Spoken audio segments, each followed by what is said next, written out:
Écoutez, nous venons parce que la République démocratique du Congo a demandé et obtenu une réunion spéciale du Conseil des Nations Unies pour le droit de l'homme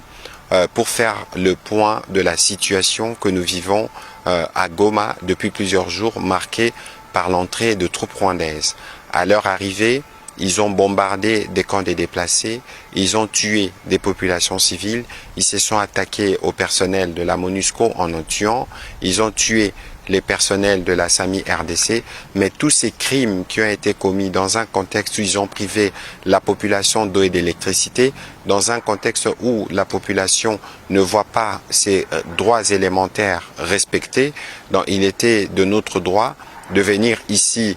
au Conseil de droits de l'homme pour discuter justement du sujet avec toutes les conséquences qu'il y a sur les droits de l'homme en République démocratique du Congo, avec le besoin d'obtenir un mécanisme qui nous permettra d'envoyer des enquêteurs sur place et être en mesure de faire les bilans. Parce qu'aujourd'hui, nous parlons de plus de 3000 morts et tout ça n'est que provisoire parce que nous devons savoir effectivement combien de Congolais sont morts. Ça, c'est ce qui est prévu demain.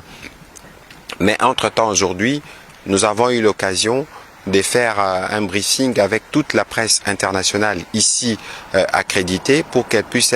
comprendre le contexte de ce que nous sollicitons